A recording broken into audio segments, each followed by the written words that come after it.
تقریباً 80-90 ہزار بندہ ہمارا جو ہے وہ اس دہشت گردی کی جنگ میں شہید ہو چکا. اور یہ کوئی چھوٹا موٹا فگر نہیں ہے. اتنے لوگ تو جب بیرونی جارحیت ہوتی ہے، باقاعدہ ایک کنونشنل وار ہوتی ہے، اس میں اس طرح شہادتیں ہوا کرتی ہیں جو ہم نے اس طریقے سے شہادتیں دے دی ہیں مختلف دہشت گردی کے واقعات میں. تو میرا خیال ہے کہ یہ ایک ٹائم ہے کہ اس کو سوچا جائے، اس کو دیکھا جائے، اس کو پرکھا جائے کہ عظیم ماؤں کو اب اتنے بھی امتحان میں نہ ڈالا جائے. آگے بڑھتے ہیں جی. اب تھوڑی بات کر لیتے ہیں کہ ملک کے اور معاملات، سیاسی معاملات کیا ہو رہے ہیں. محسن نقوی صاحب پہ ایک دفعہ پھر سے تنقید کا سلسلہ شروع ہے. اس کی وجہ یہ ہے کہ محسن نقوی صاحب نے بڑا کریڈٹ لیا کہ جی میں نے دن رات محنت کر کے اور بڑے شارٹ ٹائم میں بڑا زبردست عالمی معیار کا اسٹیڈیم جو ہے وہ تعمیر کر دیا، اور قذافی اسٹیڈیم کی جو رینوویشن ہوئی ہے، تزئین و آرائش ہوئی ہے، اس کو جس طریقے سے دوبارہ سے ایک ری ویمپ کیا گیا ہے، تو یہ ایک بڑا کریڈٹ تھا جو محسن نقوی صاحب لے رہے تھے. لیکن اگین وہی بات ہے کہ پتہ نہیں ان کی نیتوں کے فطور ہیں یا ان کی قسمت خراب ہے کہ جو ان کے کیے ہوئے کام ہیں وہ بھی ان کے منہ پر ہی دوبارہ آ جاتے ہیں. تو یہ جو آپ نے دیکھا گزشتہ دنوں بارشیں ہوئی ہیں، لاہور میں بھی بڑی تیز بارش بھی ہوئی، ژالہ باری بھی ہوئی. تو اس کے بعد صورتحال یہ تھی کہ جو ابھی نو تعمیر شدہ حصہ تھا عمارت کا وہ برے طریقے سے بہنے لگا، لیک ہونے لگی چھتیں اس کی، اور پانی اس طرح سے بہہ رہا تھا کہ مطلب جیسے کوئی آبشار چل رہی ہے. اور خاص طور پر جو واش رومز والا حصہ تھا وہاں پر یہ صورتحال تھی. کچھ جگہوں پر یہ بھی شکایت آئی ہے کہ جو نئی چیئرز لگائی گئی ہیں وہ بھی 2-4 دفعہ استعمال کے بعد وہ خراب ہونے لگی ہیں. تو اب صورتحال یہ ہے کہ یہ کوئی کرپشن ہے یا کوئی ناقص مٹیریل کا استعمال ہے. اب یہ سارا کچھ ڈالا جائے گا جی ٹھیکیدار پہ، جیسے مریم نواز نے وہ رنگ کروایا تو بہت سے لوگ یہ کہہ رہے تھے کہ جی یہ ٹھیکیدار کا قصور ہے، جی اس نے اچھا رنگ استعمال نہیں کیا، اس کو پکڑا جائے، ورنہ منصوبہ تو بڑا شاندار تھا. تو اب کیا اس کا جو ملبہ ہے وہ بھی ٹھیکیدار پر ڈال دیا جائے گا کہ جی کام کرنے والے نے ٹھیک نہیں کروایا، محسن نقوی کا تو کوئی قصور نہیں ہے، جو ان کو کوئی کچھ نہ کہے. تو الٹیمیٹلی جو ذمہ داری ہے پھر تو لینی چاہیے نا، جو کریڈٹ لے رہے ہوتے ہیں تو اگر کوئی گڑبڑ ہو جائے تو پھر اس کی ذمہ داری بھی انہیں کو اٹھانی چاہیے کہ جی ٹھیک ہے اگر کریڈٹ ہم لے رہے تھے تو پھر نقصان ہوا ہے تو اس کی ذمہ داری بھی ہم لیتے ہیں. لیکن یہ رواج ہمارے ہاں ہے نہیں، اور نہ ہی اخلاقی جرت ہے کسی میں کہ وہ اس بات کو تسلیم کرے، اپنی غلطی کو تسلیم کرے کہ ہمارے سے کوئی کوتاہی ہوئی ہے. لیکن یہ ایک افسوسناک بات تھی کہ ابھی جمعہ 8 دن ہوئے ہوں، آپ کا اسٹیڈیم پہ اتنا پیسہ آپ نے لگایا ہو اور آپ اس کو اتنا ڈھول بجا رہے ہوں کہ جنہیں ہم نے بڑا کوئی کارنامہ کر دیا ہے، لیکن اس کے بعد پھر یہ صورتحال ہو. تو میرا خیال ہے کہ اس کے اوپر بالکل چھانبین بھی بنتی ہے کہ کیوں اس طرح سے ہوا ہے یہ واقعہ. اور اس طرح کے آگے آنے والے دنوں میں، ابھی تو یہ ایک انٹرنیشنل ایونٹ چل رہا تھا چیمپئنز ٹرافی کا، اور پھر آگے آپ نے کئی میچز کرنے ہوتے ہیں انٹرنیشنل میچز. تو اگر یہ آپ کی اسٹیڈیمز کی حالت زار ہوگی تو پھر آپ کس منہ سے باقی جو وہاں ICC میں جا کر اپنا مقدمہ لڑیں گے کہ جناب ہمارے ملک میں ایونٹ رکھا جائے. تو یہ ایک بڑی سوچنے اور سمجھنے کی بات ہے. تو محسن نقوی صاحب نے اسٹیڈیم کا بھی بیسکلی وہی حال کیا ہے جو انہوں نے کرکٹ ٹیم کا کیا ہے. جیسے کرکٹ ٹیم کو انہوں نے برباد کی ہے تو وہی حال انہوں نے کرکٹ اسٹیڈیمز کا بھی کر دیا ہے. تو ایسی کچھ صورتحال ہے. بہرحال ایک دفعہ پھر وہ کافی تنقید کی زد میں، اور مزے کی بات یہ کہ ان کو ریسکیو کرنے کے لیے آئے ہیں عطا تارڑ صاحب، جنہوں نے باقاعدہ کہا کہ جی ان پہ کیوں آپ تنقید کر رہے ہیں، انہوں نے تو بڑا سنہرا کام کیا اور یہ ہو گیا وہ ہو گیا. تو محسن نقوی صاحب ہوں، فیصل وافدہ صاحب ہوں، یہ وہ لوگ ہیں جن کو بیچارے PMLN والے کچھ کہہ ہی نہیں پاتے. یہ سامنے بٹھا کے بھی ان کو شرمندہ کر دیں، ان کی بےزتی بھی کر دیں تو یہ چپ کر کے اس بےزتی کو برداشت کرتے ہیں، کیونکہ وہ بڑے صاحب کے لوگ ہیں، اور بڑے صاحب کے لوگوں کے آگے پھر جو اردلی وزیر اعظم کے آگے کہیں ان کے ملازم ہیں تو وہ بیچارے ان کے آگے کیا بولیں گے. تو پھر یہ چین جو ہے وہ ساری خراب ہو جاتی ہے. اس لیے ان کو نہ صرف یہ کہ ان کا دفاع کرنا پڑتا ہے بلکہ بڑا کچھ ان کا برداشت کرنا پڑتا ہے. تو یہ اس وقت صورتحال ہے. آگے بڑھتے ہیں جی. آپ کو بتاتے ہیں کہ آزاد ڈیجیٹل چینل کے حوالے سے میں نے آپ کو بتایا تھا جنید اکبر خان صاحب نے ایک انٹرویو دیا. اس انٹرویو کے کیپشن کے اوپر کافی کنٹروورسی بنی اور کہا گیا کہ جی وہ ایک غلط کیپشن دیا گیا ہے. میں نے خود بھی وہ کلپ دیکھا تو مجھے لگا کہ جو تاثر بنانے کی کوشش کی گئی ہے کیپشن سے، بہرحال وہ بات وہ نہیں کہہ رہے تھے. ہاں یہ ضرور ہے کہ آؤٹ آف کانٹیکسٹ ان کی بات کو استعمال کیا گیا، اور اس چیز کے اوپر جب تنقید شروع ہوئی تو پھر جنید اکبر نے ایک ویڈیو بنا کر اس کے اوپر وضاحت بھی دی. اب کل کے روز بطول راجپوت صاحبہ نے ایک ٹویٹ بھی کیا اور اس کے ساتھ ساتھ انہوں نے ایک ویڈیو بھی بنائی. بطول راجپوت صاحبہ جو ہیں وہ ایک خاتون جرنلسٹ ہیں, میری بھی ان سے اچھی بات چیت کبھی کبھار ہو جاتی ہے, اور ڈان نیوز میں بھی کام کر چکی ہیں, نیوز ون میں بھی, اور بھی شاید کچھ چینلز میں کام کر چکی ہیں. حال ہی میں ایک نیوز کے ساتھ وابستہ تھیں, پھر وہاں سے معلوم نہیں کہ کن وجوہات کی بنا پر بہرحال وہاں سے وہ پھر اب استعفیٰ دے چکی ہیں, اور آج کل وہ آزاد ڈیجیٹل چینل جو ہے اس کے ساتھ وابستہ ہیں, اور وہاں پر وہ مختلف انٹرویوز وغیرہ کنڈکٹ کرتی نظر آتی ہیں. تو بطول راجپوت صاحبہ نے ایک ٹویٹ یہ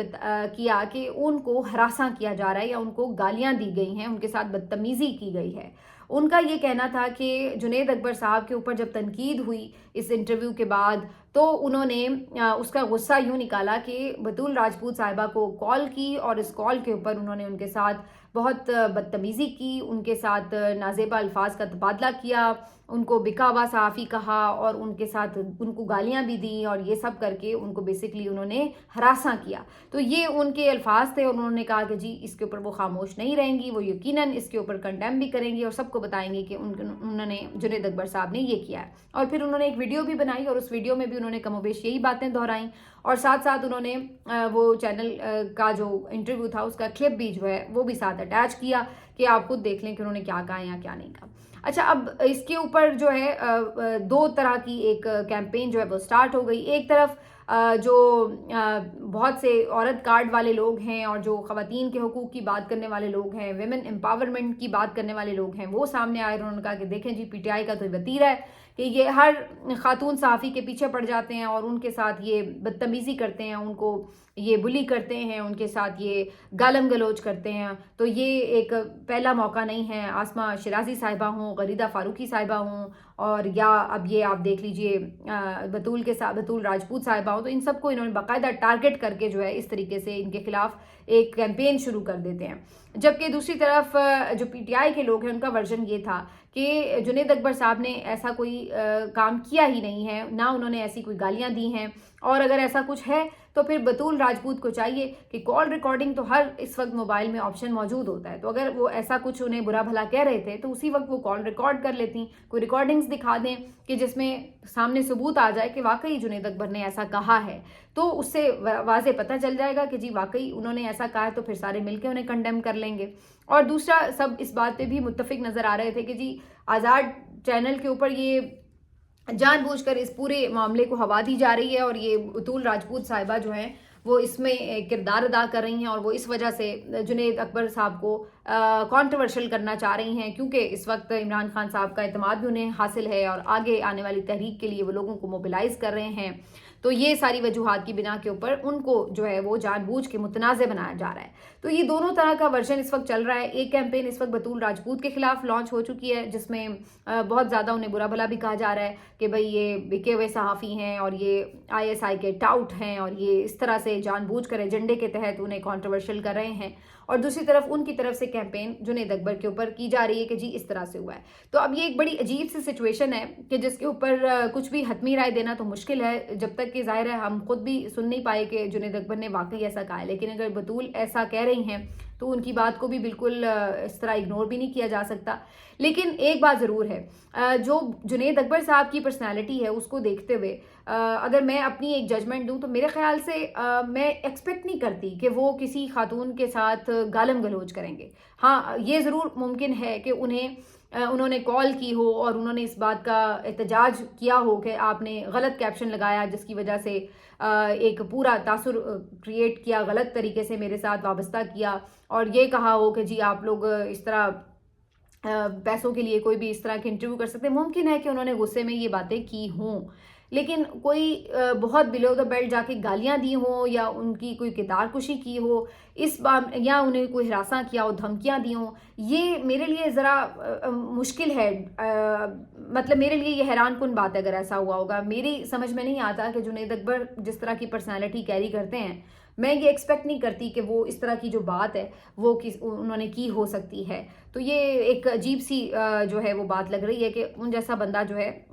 جس نے اتنی مشکلات بھی جھیلی ہیں, اور جو ایک ان کا بیک گراؤنڈ ہے, اس طرح کے لوگ عام طور پر خواتین کو کافی رسپیکٹ دیتے ہیں. تو بڑا مشکل ہے یہ ڈائجسٹ کرنا کہ اس طرح انہوں نے کوئی گالم گلوچ کیا ہو. لیکن بہرحال اگر بطول کے ساتھ واقعی اس طرح سے ہوا ہے تو یہ واقعی قابل مذمت ہے میرے خیال سے. خواتین کوئی بھی ہوں, آپ اگر انٹرویو نہیں دینا چاہتے, اگر آپ کو کوئی چینل نہیں پسند ہے یا آپ کو لگتا ہے کہ انہوں نے آپ کے بیان کے اوپر کوئی غلط کیپشن دے کر اس کو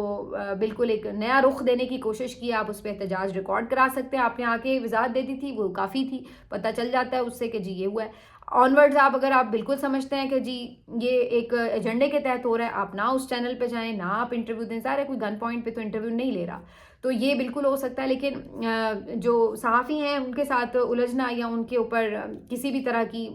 گالم گلوچ کرنا, یہ تو ظاہر ہے مناسب عمل نہیں ہے. لیکن بہرحال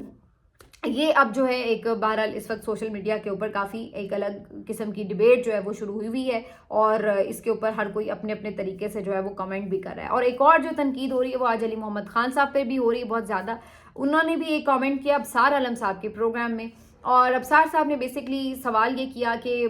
جو کمپنی جو اس وقت بات ہو رہی ہے امریکہ کی طرف سے مختلف پابندیوں کے حوالے سے, تو اس کے اوپر آپ کا ریاکشن کیا ہوگا. تو انہوں نے ابصار عالم صاحب نے اس میں آرمی چیف کا ذکر کیا کہ جی ان پہ یا اور لوگوں کے اوپر اس طرح سے پابندیاں لگتی ہیں, تو پھر آپ اس کو کیسے دیکھتے ہیں. تو علی محمد خان صاحب نے بات شروع کی سیکیورٹی کے اوپر. ملک کی سیکیورٹی کے اوپر اگر کوئی بات آتی ہے تو اس کو جو ہے ہمیں ظاہر ایک ڈیفرنٹ طریقے سے دیکھنا ہوگا, اور ملک کی سیکیورٹی پہ اگر کوئی یہاں چاہتی ہے تو ہم ایسی کسی پابندی کو بالکل بھی سراہ نہیں سکتے, بلکہ ہم اس کے خلاف کھڑے ہوں گے. اب اس بات کے اوپر جو ہے جو میں نے دیکھا مختلف لوگوں نے کیپشن یہ دیے ہوئے تھے کہ جی علی محمد خان نے کہا ہے کہ آرمی چیف پہ پابندی لگی تو میں اس کے خلاف ہوں, میں اس کے خلاف کھڑا ہوں گا. تو اس طرح کا کیپشن دیا ہوا تھا کہ جیسے وہ آرمی چیف کے دفاع میں کھڑے ہوئے ہیں. اب انہوں نے جو بات کی ہے وہ تھوڑا گھما کے آئے ہیں کہ جناب یہ آرمی چیف جو ہے بات اگر وہ یعنی وہ تھوڑا آرمی چیف کو ڈائریکٹلی ان کا نام لے کے بات نہیں کرے, بلکہ وہ کہہ رہے ہیں ملک کی سلامتی کے اوپر. اب اس میں دو رائے ہو سکتی ہیں. ممکن ہے کہ علی محمد خان صاحب واقعی یہ کہہ رہے ہوں کہ آرمی چیف کے اوپر کوئی پابندی نہیں لگنی چاہیے, اور وہ سمجھتے ہوں کہ آرمی چیف ایک بہت بڑا عہدہ ہے اور اس کے اوپر پابندی لگنا ایک بڑا انسلٹنگ بات ہے, تو اس کو ہم سمجھتے ہیں کہ یہ درست نہیں ہے. ہو سکتا ہے وہ یہ واقعی سمجھتے ہوں. دوسری ایک رائے یہ ہو سکتی ہے کہ ممکن ہے ان کے ذہن میں یہ بات ہو کہ اگر پاکستان کے اوپر پابندیاں لگتی ہیں, سیکیورٹی کے حوالے سے جڑی معاملات کے اوپر پابندیاں لگتی ہیں, یعنی آپ کے ایٹمی پروگرام کے حوالے سے یا اس طرح کے معاملات پر جہاں کہ ریاست پاکستان کو, ملک کے پاکستان کو کوئی نقصان ہوتا ہے, تو ہم اس کے خلاف ہیں. لیکن اگر وہ یہ ساتھ اس کو کلیریفائی کر دیتے کہ شخصیات کے اوپر اگر بات ہو رہی ہے تو اس کو ظاہر پارٹی پالیسی دیکھ سکتی ہے, لیکن جو ملک کے اوپر کوئی بات اگر آتی ہے تو وہ ہمارے لیے شاید قابل قبول. تو اس طرح کر کے میرا خیال ہے وہ کلیریفائی کرتے تو زیادہ ان کی بات میں سمجھ میں آتا کہ وہ کہنا کیا چاہ رہے ہیں. لیکن انہوں نے جس انداز سے اس کو گھما کے سیکیورٹی, نیشنل سیکیورٹی کے ساتھ جوڑا, یہ سوال تو بیسکلی ابصار عالم کا ہے نہیں تھا. انہوں نے آرمی چیف کا اسپیسیفکلی ذکر کر کے بات کی تھی, تو آپ اسی کانٹیکسٹ میں جواب دیتے بجائے اس کے کہ آپ اس کو نیشنل سیکیورٹی سے جوڑیں. آرمی چیف کے اوپر پابندی لگنا اور نیشنل سیکیورٹی کا معاملہ ہونا یہ دو مختلف باتیں ہیں. اس کو آپ ایک ہی کور میں نہیں ہینڈل کر سکتے میرے خیال سے. تو بہرحال یہ اس وجہ سے علی محمد خان صاحب جو آلریڈی بھی تنقید کا شکار رہتے ہیں, اس کی وجہ سے اس تنقید کی ایک وجہ یہ بھی ہے کہ پہلے بھی جو ان کا ٹریک ریکارڈ ہے وہ اسی طرح کا تھا کہ وہ ہمیشہ بات کرتے ہیں کہ ایگریسو نہیں زیادہ نظر آتے, تو اس پہ ان پہ پہلے بھی تنقید ہوتی ہے. بہت سارے جو پی ٹی آئی کے ہارڈ کور فالورز ہیں جو ایگریسو سیاست کرتے ہیں یا پسند کرتے ہیں, ان کو لگتا ہے کہ یہ کمپرومائزڈ سچویشن ہے, آپ کو کھل کے بات کرنی چاہیے اور اس طرح. لیکن بہرحال ایک ونگ پی ٹی آئی میں ایسا موجود ہے, ایک گروپ ہے جو سمجھتا ہے کہ مفاہمت سے مسئلے کا حل کرنا چاہیے. کچھ لوگ ہیں جو سمجھتے ہیں مزاحمت سے حل ہونا چاہیے. لیکن بہرحال دونوں صورتوں میں ایک پہلے سے ہی ان کے اوپر یہ الیگیشن تھی کہ جناب وہ ایک بہت دبی ہوئی سیاست کرتے ہیں اور ہمیشہ ڈر کے بات کرتے ہیں, احتجاجوں میں اس طرح نظر نہیں آتے. اور پھر اس کے ساتھ انہوں نے یہ جو سٹیٹمنٹ دیا اس کی وجہ سے وہ مزید اب کافی زیادہ تنقید کی زد میں ہیں. تو ایک تو یہ کہ ماحول اس طرح کا ہے, اتنا ظلم ہو چکا ہے, اتنا جبر ہو چکا ہے کہ اب کوئی ذرا سی ادھر کے لیے نرمی بھی دکھاتا ہے تو جو آپ کا سپورٹر ہے پی ٹی آئی کا وہ اس چیز کو ایکنالج نہیں کر پاتا. اس کے لیے بڑا مشکل ہو جاتا ہے کہ آپ نے ذرا سی نرمی بھی کیوں دکھائی ہے اس معاملے کی طرف. یہ والی اب سچویشن ہے, اور یہ سچویشن کریٹ کیوں ہوئی ہے, یہ پھر ادارے کو خود سوچنے کی ضرورت ہے کہ آپ اس نہج پر لے آئے چیزوں کو، آپ نے وہاں پر جا کے لوگوں کو کھڑا کر دیا ہے کہ لوگ اب کوئی پیار کی بات، مفاہمت کی بات یا نرمی کی بات کرتا ہے تو لوگ اس کو سننا نہیں چاہتے، اس کو لوگ اون نہیں کرتے ہیں، لوگ کہتے ہیں بس مزاحمتی حل ہے، کیونکہ جتنی بھی نرمی دکھا لی ہے اس کے باوجود بھی کیا کوئی فرق پڑا ہے؟ الٹا ہر دفعہ پہلے سے زیادہ جبر ہوا ہے، زیادہ ظلم ہوا ہے تو یہ اس وقت جو ہے وہ پاکستان کی سچویشن بن چکی ہے۔ بہرحال ملتے ہیں آپ سے اگلے ویلاگ میں، اپنا خیال رکھیے، اللہ حافظ۔